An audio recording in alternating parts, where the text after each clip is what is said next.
अस्सलाम वालेकुम, सत श्री अकाल और आदाब। दोस्तों, ਤੁਹਾਨੂੰ ਸ਼ਾਇਦ ਅੰਦਾਜ਼ਾ ਹੋਵੇ ਕਿ ਪਾਕਿਸਤਾਨ ਦੇ ਜਿਹੜੇ ਵਿਹਲੇ ਨੌਜਵਾਨ ਨੇ, ਯਾਨੀ ਜਿਹੜੇ ਵਿਹਲੇ ਨਜ਼ਰ ਆਉਂਦੇ ਨੇ, ਜਿਨ੍ਹਾਂ ਨੂੰ ਕਿਸੇ ਫੈਕਟਰੀ 'ਚ ਮੁਲਾਜ਼ਮਤ ਨਹੀਂ ਮਿਲਦੀ, ਸਰਕਾਰ ਉਹਨਾਂ ਵਾਸਤੇ ਕੋਈ ਨੌਕਰੀਆਂ ਦਾ ਬੰਦੋਬਸਤ ਨਹੀਂ ਕਰਨ ਲਈ, ਦਫ਼ਤਰਾਂ ਦੇ ਵਿੱਚ ਉਹਨਾਂ ਵਾਸਤੇ ਨੌਕਰੀ ਨਹੀਂ ਹੈਗੀ ਅਤੇ ਉਹ ਪ੍ਰਾਈਵੇਟ ਇਦਾਰਿਆਂ ਤੋਂ ਪੜ੍ਹਨ ਡਏ ਨੇ। ਮਹਿੰਗੀ ਤਾਲੀਮ ਨਾਲ ਉਹਨਾਂ ਦੇ ਵਾਲਦੈਨ ਆਪਣਾ ਢਿੱਡ ਜਿਹੜਾ ਹੈ ਉਹ ਵੱਢ ਕੇ ਉਹਨਾਂ ਨੂੰ ਪੜ੍ਹਾ ਰਹੇ ਨੇ।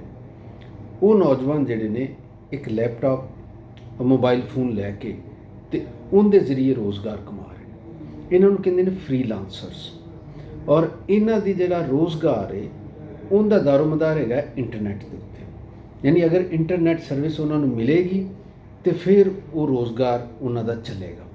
ਉਹ ਇੰਟਰਨੈਟ ਦੇ ਜ਼ਰੀਏ ਕਮਾਉਂਦੇ ਨੇ। ਮਤਲਬ ਬਾਹਰ ਦੀ ਕੰਪਨੀ ਕਿਸੇ ਨੇ ਕੋਈ ਕੰਮ ਕਰਾਉਣਾ ਹੈ ਅਤੇ ਉਹ ਠੇਕੇ ਦੇ ਉੱਤੇ ਦੇਣਗੇ ਥੋੜ੍ਹੇ ਦਿਨਾਂ ਵਾਸਤੇ, ਜਾਂ ਇੱਕ ਪ੍ਰੋਜੈਕਟ ਦੀ ਸ਼ਕਲ 'ਚ ਕਿ ਸਾਡਾ ਇਹ ਕੰਮ ਕਰ ਦਿਓ ਅਤੇ ਇਸ ਕੰਮ ਦੇ ਤੁਹਾਨੂੰ ਇੰਨੇ ਪੈਸੇ ਦੇਣਗੇ। ਉਹ ਕੰਮ ਇੱਕ ਦਿਨ 'ਚ ਹੋ ਜਾਏ, ਉਹ 10 ਦਿਨ 'ਚ ਹੋ ਜਾਏ, ਉਸ ਹਿਸਾਬ ਨਾਲ ਉਹਨਾਂ ਨੂੰ ਪੇਮੈਂਟ ਆ ਜਾਂਦੀ।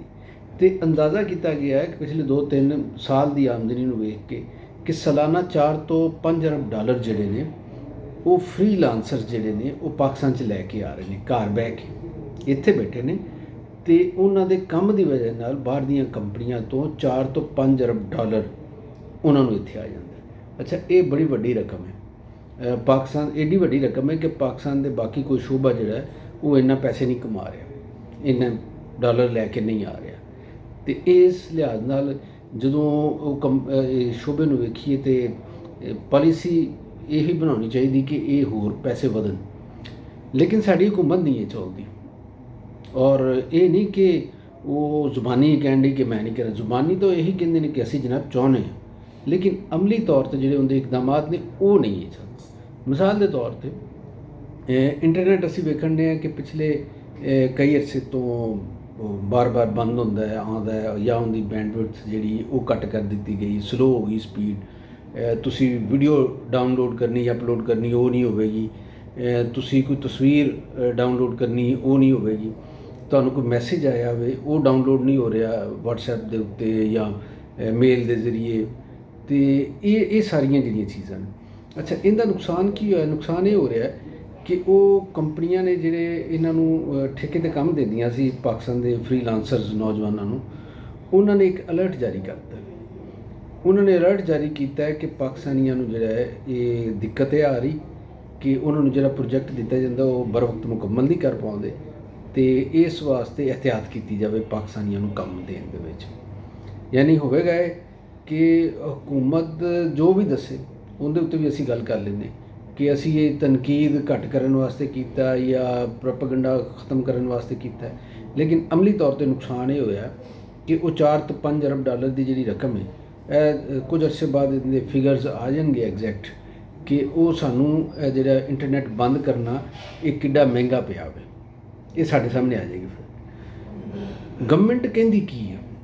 ਗਵਰਨਮੈਂਟ 2 ਵਜੂਹਾਤ ਦੱਸਦੀ ਆਮ ਤੌਰ 'ਤੇ ਇੰਟਰਨੈਟ ਬੰਦ ਕਰਨ ਦੀ। ਇੱਕ ਵਜ੍ਹਾ ਦੱਸਦੀ ਹੈ ਸਿਕਿਉਰਿਟੀ, ਕਿ ਮੁਲਕੀ ਸਲਾਮਤੀ ਨੂੰ ਖਤਰਾ ਹੈ। ਅੱਛਾ, ਫਿਰ ਇਹ ਸਿਕਿਉਰਿਟੀ ਦਾ ਜਿਹੜਾ ਦਾਇਰਾ ਹੈ ਨਾ, ਇਹਨੂੰ ਇੰਨਾ ਹਕੂਮਤ, ਸਿਆਸੀ ਹਕੂਮਤ ਇੰਨਾ ਫੈਲਾ ਦਿੰਦੀ ਔਰ ਫੈਲਾ ਕੇ ਆਪਣੇ ਮੁਫਾਦਾਤ ਵਿੱਚ ਵਿੱਚ ਸ਼ਾਮਿਲ ਕਰ ਦਿੰਦੀ ਕਿ ਲੱਗਦਾ ਹੈ ਕਿ ਜਿਵੇਂ ਸਿਕਿਉਰਿਟੀ ਇਦਾਰਿਆਂ ਦਾ ਮਸਲਾ ਹੈ, ਜਦਕਿ ਸਿਕਿਉਰਿਟੀ ਇਦਾਰਿਆਂ ਦਾ ਸ਼ਾਇਦ ਐਡਾ ਵੱਡਾ ਮਸਲਾ ਨਹੀਂ ਹੈਗਾ ਜਿੱਡਾ ਇਹ ਸਿਆਸੀ ਜਮਾਤਾਂ ਔਰ ਹਕੂਮਤਾਂ ਦਾ ਮਸਲਾ ਹੁੰਦਾ ਹੈ।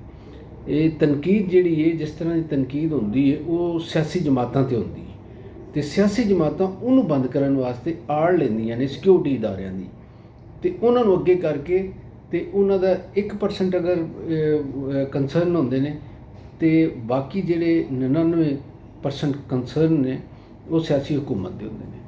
ਹੁਣ ਵੀ ਇੰਝ ਹੀ ਹੋ ਰਿਹਾ ਕਿ ਐਸੇ ਲੋਕ ਯਕੀਨਨ ਹੈਗੇ ਨੇ ਪਾਕਿਸਤਾਨ ਦੇ ਵਿੱਚ, 5th ਜਨਰੇਸ਼ਨ ਜਿਹੜੀ ਸਾਡੇ ਇਦਾਰਿਆਂ ਦੇ ਖਿਲਾਫ ਲੜਨ ਵਾਲੇ ਲੋਕ ਹੈਗੇ ਨੇ, ਇੱਥੇ ਬੈਠੇ ਨੇ ਸਾਡੇ ਵਿੱਚ, ਬਾਹਰੋਂ ਵੀ ਬੈਠੇ ਨੇ ਔਰ ਸਾਡੇ ਇਦਾਰਿਆਂ ਦੇ ਖਿਲਾਫ ਉਹ ਕਾਰਵਾਈ, ਉਹ ਐਸਾ ਪ੍ਰੋਪੇਗੈਂਡਾ ਕਰਨ ਡਏ ਨੇ।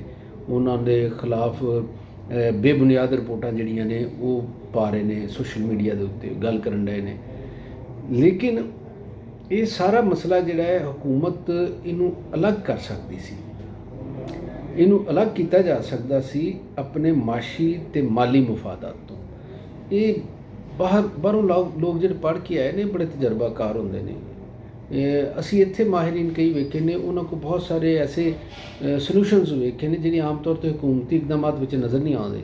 ਅਤੇ ਉਹ ਕਹਿੰਦੇ ਨੇ ਅਸੀਂ ਹਕੂਮਤ ਨੂੰ ਐਡਵਾਈਜ਼ ਕਰਨੇ ਹਾਂ ਆਪਣੇ ਪਲੇਟਫਾਰਮ ਦੀ ਸਤ੍ਹਾ 'ਤੇ, ਜਿਹੜੀ ਸਤ੍ਹਾ 'ਤੇ ਹੁੰਦੇ ਨੇ, ਲੇਕਿਨ ਸ਼ਾਇਦ ਉਹਨਾਂ ਦਾ ਪਲੇਟਫਾਰਮ ਜਾਂ ਉਹਨਾਂ ਦਾ ਜਿਹੜੀ ਕਮਿਊਨੀਕੇਸ਼ਨ ਉਹ ਉਸ ਲੈਵਲ ਦੀ ਨਹੀਂ ਹੁੰਦੀ ਕਿ ਹਕੂਮਤ ਤੱਕ ਪਹੁੰਚ ਸਕੇ ਜਾਂ ਹਕੂਮਤ ਸਮਝ ਸਕੇ। ਅਤੇ ਸੋ ਉਹਨਾਂ ਦੀਆਂ ਗੱਲਾਂ ਉਹਨਾਂ ਦੇ ਦਿਲ 'ਚ ਰਹਿ ਜਾਂਦੀਆਂ ਨੇ, ਅਤੇ ਹਕੂਮਤ ਜਿਹੜੀ ਉਹ ਆਪਣੀ ਮਰਜ਼ੀ ਕਰਦੀ ਰਹਿੰਦੀ ਔਰ ਲੋਕਾਂ ਦਾ ਨੁਕਸਾਨ ਹੁੰਦਾ ਰਹਿੰਦਾ। ਇਹ ਜਨਾਬ ਦੂਸਰਾ ਜਿਹੜਾ ਕਿਹਾ ਜਾਂਦਾ ਹੈ ਕਿ ਲੋਕ ਤਨਕੀਦ ਕਰਦੇ ਨੇ ਲੋਕਾਂ ਦੀ। ਅਗਰ ਸੋਸ਼ਲ ਮੀਡੀਆ ਦੇ ਇਸਤੇਮਾਲ ਕਰਨ ਵਾਲੇ ਲੋਕਾਂ ਦਾ ਅਸੀਂ ਰੇਸ਼ੋ ਕੱਢੀਏ ਤਾਂ ਮੇਰਾ ਖਿਆਲ ਹੈ ਕਿ ਕੋਈ 70 ਤੋਂ 80% ਨੌਜਵਾਨ ਨੇ। ਨੌਜਵਾਨਾਂ ਤੋਂ ਮੁਰਾਦ 40 ਸਾਲ ਤੱਕ ਦੀ ਉਮਰ ਦੇ ਲੋਕ ਜਿਹੜੇ ਨੇ, ਜਵਾਨ ਅਤੇ ਨੌਜਵਾਨ ਉਹ ਨੇ। ਅੱਛਾ, ਇਹ ਲੋਕ ਕਿਉਂ ਤਨਕੀਦ ਕਰਦੇ ਨੇ? ਇਸ ਵਾਸਤੇ ਕਿ ਪਾਕਿਸਤਾਨ ਦੀ ਸਭ ਨਾਲੋਂ ਵੱਡੀ ਆਬਾਦੀ ਜਿਹੜੀ ਹੈ, ਜਿਹੜਾ ਪੋਰਸ਼ਨ ਹੈ ਆਬਾਦੀ ਦਾ, ਉਹ ਨੌਜਵਾਨਾਂ 'ਤੇ ਮੁਸ਼ਤਮਿਲ ਹੈ। ਨੌਜਵਾਨਾਂ ਦੇ ਰੋਜ਼ਗਾਰ ਵਾਸਤੇ, ਨੌਜਵਾਨਾਂ ਦੀ ਤਾਲੀਮ ਵਾਸਤੇ, ਨੌਜਵਾਨਾਂ ਦੀ ਖੇਡਾਂ ਵਾਸਤੇ, ਨੌਜਵਾਨਾਂ ਦੀ ਤਫਰੀਹ ਵਾਸਤੇ ਇੱਥੇ ਕੁਝ ਨਹੀਂ ਕੀਤਾ ਗਿਆ। ਸਿਆਸੀ ਹਕੂਮਤਾਂ ਨੇ ਕੁਝ ਨਹੀਂ ਕੀਤਾ। ਨੌਜਵਾਨਾਂ ਨੂੰ ਅੱਗੇ ਵੀ ਕੁਝ ਨਹੀਂ ਨਜ਼ਰ ਆ ਰਿਹਾ ਕਿ ਪਾਕਿਸਤਾਨ ਦੇ ਵਿੱਚ ਮੁਸਤਕਬਲ ਦੇ ਵਿੱਚ ਉਹਨਾਂ ਦਾ ਫਿਊਚਰ ਜਿਹੜਾ ਮੁਸਤਕਬਲ ਦੇ ਵਿੱਚ ਉਹ ਜ਼ਾਤ ਉਹਨਾਂ ਦੀ ਉਹ ਮਹਿਫੂਜ਼ ਹੋਵੇ। ਅੱਛਾ, ਜਦੋਂ ਉਹ ਇਸ ਕੈਫੀਅਤ 'ਚ ਗੁਜ਼ਰਦੇ ਨੇ ਔਰ ਉਹਦਾ ਤਕਾਬਲ ਕਰਦੇ ਨੇ ਬਾਹਰ ਦੇ ਮੁਲਕਾਂ ਦੇ ਵਿੱਚ ਜਾਂ ਇਰਦ ਗਿਰਦ ਦੇ ਮੁਲਕਾਂ ਦੇ ਵਿੱਚ, ਅਤੇ ਫਿਰ ਉਹਨਾਂ ਦੇ ਅੰਦਰ ਇੱਕ ਫਰਸਟ੍ਰੇਸ਼ਨ ਪੈਦਾ ਹੁੰਦੀ। ਉਹ ਸ਼ਿਕਾਇਤ ਕਰਨਾ ਚਾਹੁੰਦੇ ਨੇ ਦਰਜ ਕਿਸੇ ਅਥਾਰਟੀ ਦੇ ਸਾਹਮਣੇ ਗੱਲ ਰੱਖਣਾ ਚਾਹੁੰਦੇ ਜਿਹੜੀ ਹਮਦਰਦਾਨਾ ਤਰੀਕੇ ਨਾਲ ਉਹਨਾਂ ਦੀ ਗੱਲ ਸੁਣੇ। ਅੱਛਾ, ਪਾਕਿਸਤਾਨ ਦਾ ਨਿਜ਼ਾਮ ਐਸਾ ਹੈ ਕਿ ਜਿਹੜੇ ਲੋਕ ਫੈਸਲਾ ਕਰਨ ਵਾਲੇ ਨੇ ਉਹ ਤਾਂ ਜਨਾਬ ਤੁਹਾਡੇ ਸਾਹਮਣੇ ਬੁਲਟ ਪ੍ਰੂਫ ਇੱਕ ਕਾਫਲਾ ਗੁਜ਼ਰੇਗਾ। ਇਹ ਵਜ਼ੀਰ ਆਲਾ ਗੁਜ਼ਰ ਗਈਆਂ ਨੇ, ਇਹ ਵਜ਼ੀਰ ਆਜ਼ਮ ਗੁਜ਼ਰ ਗਿਆ, ਇਹ ਵਜ਼ੀਰ ਗੁਜ਼ਰ ਗਿਆ। ਅੱਛਾ, ਇਹ ਲੋਕ ਤਾਂ ਗੁਜ਼ਰ ਗਏ।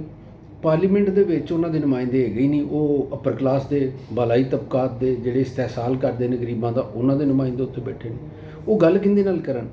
ਉਹ ਗੱਲ ਕਰਨਗੇ ਅਖਬਾਰ ਦੇ ਵਿੱਚ ਲਿਖ ਕੇ, ਅਤੇ ਬਿਆਨ ਤਾਂ ਉਹਨਾਂ ਦੇ ਅਖਬਾਰਾਂ 'ਚ ਵੀ ਨਹੀਂ ਛਪ ਸਕਦੇ। ਅਤੇ ਹੋਰ ਜਿਹੜੀ ਪਲੇਟਫਾਰਮ ਛੋਟੇ ਮੋਟੇ ਹੁੰਦੇ ਨੇ ਉਹ ਉੱਥੇ ਗੱਲ ਕਰਦੇ। ਅਤੇ ਸਭ ਨਾਲੋਂ ਮਜ਼ਬੂਤ ਜਿਹੜਾ ਉਹਨਾਂ ਨੂੰ ਫਿਰ ਨਜ਼ਰ ਆਇਆ ਨਾ, ਉਹ ਹੈ ਸੋਸ਼ਲ ਮੀਡੀਆ। ਕਿ ਜਦੋਂ ਗੱਲ ਕਰਨ ਤੇ ਉਹਨਾਂ ਦੇ ਵਰਗੇ ਜਿਹੜੇ ਹੋਰ ਸ਼ਿਕਾਇਤ ਜਿਨ੍ਹਾਂ ਲੋਕਾਂ ਨੂੰ ਉਹ ਵੀ ਉਹਦੇ ਉੱਤੇ ਆ ਜਾਣ ਤਾਂ ਥੋੜ੍ਹੀ ਜਿਹੀ ਇੱਕ ਤਹਿਰੀਕ ਬਣੇ ਔਰ ਇੱਕ ਇਜਤਮਾਈ ਆਵਾਜ਼ ਉੱਠੇ ਅਤੇ ਫਿਰ ਉਹਨਾਂ ਦਾ ਮਸਲਾ ਜਿਹੜਾ ਹੈ ਉਹ ਹੱਲ ਹੋਵੇ। ਅੱਛਾ, ਇਹਨੂੰ ਸੋਸ਼ਲ ਸਾਇੰਸਿਸ ਦੇ ਜਾਂ ਸਮਾਜੀ ਜਿਹੜੇ ਇਲਮ ਰੱਖਣ ਵਾਲੇ ਸਾਇੰਟਿਸਟ ਨੇ ਉਹ ਐਡਰੈਸ ਕਰਨਾ ਜਾਣਦੇ ਨੇ ਇਸ ਸਿਚੁਏਸ਼ਨ ਨੂੰ। ਮੈਨੂੰ ਹੈਰਤ ਹੁੰਦੀ ਹੈ ਕਿ ਗਵਰਨਮੈਂਟ ਜਿਹੜੀ ਹੈ ਉਹ ਐਸੀ ਰਿਸਰਚ ਅਤੇ ਐਸੇ ਮਾਹਿਰੀਨ ਦੀ ਖਿਦਮਤ ਕਿਉਂ ਨਹੀਂ ਲੈਂਦੀ। ਮਸਲਾ ਇਹ ਹੈਗਾ ਵੀ ਸਮਾਜੀ, ਔਰ ਇਸ ਮਸਲੇ ਨੂੰ ਬਣਾ ਦਿੱਤਾ ਗਿਆ ਇੰਤਜ਼ਾਮੀ, ਔਰ ਫਿਰ ਕੋਸ਼ਿਸ਼ ਕਰਕੇ ਧੱਕ ਕੇ ਸਾਡੀ ਹਕੂਮਤ ਇਹਨੂੰ ਉਸ ਤੋਂ ਵੀ ਇੱਕ ਲੈਵਲ ਉੱਤੇ ਲਿਜਾ ਰਹੀ ਹੈ। ਅਤੇ ਉਹਦੇ ਨਤੀਜੇ ਦੇ ਵਿੱਚ ਸਾਡੇ ਅੰਦਰ ਨਾ ਇੱਕ ਅਦਮ ਤਹੱਫੁਜ਼ ਜਿਹਾ ਪੈਦਾ ਹੋ ਗਿਆ ਕਿ ਯਾਰ ਅਸੀਂ ਏਡੇ ਗੈਰ ਮਹਿਫੂਜ਼ ਅਸੀਂ, ਔਰ ਫਿਰ ਨਾਫਜ਼ ਬਿਲਕੁਲ ਕਰਤਾ ਗਿਆ ਕਿ ਜਿਹੜਾ ਹੈਗਾ ਨਾ ਟਵਿੱਟਰ, ਇਹ ਬੰਦ ਕਰਤਾ। ਲੋ ਟਵਿੱਟਰ ਬੰਦ ਹੋ ਗਿਆ। ਬੰਦ ਕਰਨ ਦਾ ਨੁਕਸਾਨ ਇਹ ਹੈ ਕਿ ਸਾਡੇ ਵਰਗੇ ਬੰਦੇ ਤਾਂ ਨਹੀਂ ਕਰਦੇ, ਜਿਹੜੇ VPN ਚਲਾਉਂਦੇ ਨੇ ਉਹ ਆਪਣੀ ਗੱਲ ਉੱਥੇ ਫਿਰ ਵੀ ਕੀਤੀ ਜਾ ਰਹੀ ਨੇ। ਕੀ ਨੁਕਸਾਨ ਹੋਇਆ ਜੀ? ਉਹ ਕੀ ਫ਼ਰਕ ਪਿਆ? ਇਸੇ ਤਰ੍ਹਾਂ ਹੀ ਜਿਹੜੇ ਸੋਸ਼ਲ ਮੀਡੀਆ ਦੇ ਦੂਸਰੇ ਪਲੇਟਫਾਰਮਸ ਨੇ ਉਹ ਵੀ ਜਿਹੜੇ ਲੋਕਾਂ ਦੇ ਕੋਲ ਵਸਾਇਲ ਹੈਗੇ ਨੇ ਉਹ ਵਰਤਣ ਰਹੇ ਨੇ। ਹਾਂ, ਜਿਹੜੇ ਥੱਲੜੇ ਤਬਕਾਤ ਨੇ ਉਹ ਉਹਨਾਂ ਦੀ ਐਕਸੈਸ ਤੋਂ ਬਾਹਰ ਹੋ ਗਏ। ਅਤੇ ਇਹਦਾ ਮਤਲਬ ਤਾਂ ਇਹੀ ਹੋਇਆ ਕਿ ਇਹ ਜਿਹੜੀਆਂ ਪਾਬੰਦੀਆਂ ਨੇ ਇਹ ਸਿਰਫ ਥੱਲੜੀ ਕਲਾਸ ਦਾ ਜਿਹੜਾ ਮੂੰਹ ਬੰਦ ਕਰਨ ਵਾਸਤੇ ਨੇ ਔਰ ਉਹਨਾਂ ਦਾ ਰੋਜ਼ਗਾਰ ਖਰਾਬ ਕਰਨ ਵਾਸਤੇ ਨੇ। ਇਹਦੇ ਉੱਤੇ ਮੇਰੇ ਖਿਆਲ ਸਾਡੀ ਹੁਕੂਮਤ ਨੂੰ, ਇਦਾਰਿਆਂ ਨੂੰ ਜ਼ਰੂਰ ਸੋਚਣਾ ਚਾਹੀਦਾ। ਬਹੁਤ ਵੱਡਾ ਨੁਕਸਾਨ ਹੋ ਰਿਹਾ। ਅਸੀਂ ਇੱਕ ਡਾਲਰ ਲੈਣ ਵਾਸਤੇ ਪਤਾ ਨਹੀਂ ਕੀ ਕੁਛ ਕਰਨ ਰਹੇ ਹਾਂ।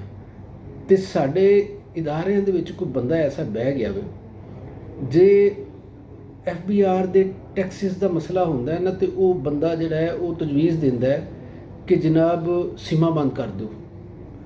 ਉਦੋਂ ਵੀ ਉਹ ਜਿਹੜੇ ਸੀਮਾ ਦੇ ਉੱਤੇ ਬੱਚੀਆਂ, ਜ਼ਾਹਿਰ ਉਹਨਾਂ ਦੇ ਵਾਲਦ ਜਾਂ ਭਰਾ ਦੇ ਨਾਂ 'ਤੇ ਸੀਮਾ ਜ਼ਿਆਦਾਤਰ ਇਸਤੇਮਾਲ ਹੁੰਦੀਆਂ ਪਾਕਿਸਤਾਨ 'ਚ, ਅਤੇ ਉਹ ਸੀਮਾ ਬੰਦ ਕਰ ਦਿਓ ਜੀ। ਉਹ ਸੀਮਾ ਬੰਦ ਕਰਨ ਨਾਲ ਉਹ ਉਹਨਾਂ ਸੀਮਾ ਦੇ ਉੱਤੇ ਹੀ ਉਹ ਬਾਹਰੋਂ ਆਰਡਰ ਲੈ ਕੇ ਅਤੇ ਫਰੀਲਾਂਸਰ ਦੇ ਤੌਰ 'ਤੇ ਕੰਮ ਕਰਦੇ ਨੇ। ਉਹ ਬੰਦ ਕਰ ਉੱਥੇ ਡਾਊਨ ਹੋ ਗਿਆ। ਤੁਸੀਂ ਮੈਨੂੰ ਇਹ ਦੱਸੋ ਕਿ ਅਗਰ ਅਸੀਂ ਇਸੇ ਤਰ੍ਹਾਂ ਹੀ ਆਪਣੇ ਉੱਭਰਦੇ ਹੋਏ ਕਾਰੋਬਾਰ ਨੂੰ ਸ਼ੁਰੂ ਤੋਂ ਨੱਪ ਦਿੱਤਾ ਗਿਆ ਔਰ ਦੱਬਦੇ ਰਹੇ, ਅਤੇ ਫਿਰ ਸਾਡੇ ਟੈਕਸ ਨੈਟ ਕਿਵੇਂ ਵਧੇਗਾ? ਸੋ ਇਹ ਜਿਹੜੇ ਅੱਜ ਦੀ ਮਈਸ਼ਤ ਹੈਗੀ ਇਹ ਆਜ਼ਾਦੀਆਂ ਦੇ ਨਾਲ ਆਉਂਦੀ, ਪਾਬੰਦੀਆਂ ਦੇ ਨਾਲ ਨਹੀਂ ਆਉਂਦੀ। ਇਹ ਦੁਨੀਆ ਦੇ ਵਿੱਚ ਅਸੂਲ ਹੈਗਾ, ਜੇ ਤੁਸੀਂ ਸਟੱਡੀ ਕਰਕੇ ਦੇਖ ਲਓ ਇਹਨੂੰ ਲਿਬਰਲ ਪੋਲਿਸੀਜ਼ ਜਿਹੜੀ ਉਹ ਜਿੰਨੀ ਦੇਰ ਤੱਕ ਨਹੀਂ ਆਏਗੀ, ਲਿਬਰਲਾਈਜੇਸ਼ਨ ਨਹੀਂ ਹੋਵੇਗੀ ਤੁਹਾਡੀ ਮਈਸ਼ਤ ਦੀ, ਔਰ ਉਹਦੇ ਨਾਲ ਤੁਹਾਡੇ ਜਿਹੜੇ ਹਕੂਕ ਨਸ਼ਹਿਰੀ ਹਕੂਕ ਉਹ ਨਹੀਂ ਇਨਸ਼ੋਰ ਹੋਣਗੇ ਤੇ ਮੁਲਕ ਖੁਸ਼ਹਾਲ ਨਹੀਂ ਹੋਏਗਾ। ਇਹਦੇ ਤੋਂ ਗੌਰ ਕਰ ਲਿਆ ਜੀ। ਤੇ ਜਨਾਬ ਸਬਸਕ੍ਰਾਈਬ ਵੀ ਕਰਦੇ ਰਹੋ। ਉਮੀਦ ਹੈ ਤੁਸੀਂ ਖੁਸ਼ ਖੁਰਮ ਹੋਵੋਗੇ ਔਰ ਤੰਦਰੁਸਤ ਹੋਵੋਗੇ। ਜੀਂਦੇ ਰਹੋ, ਵਸਦੇ ਰਹੋ।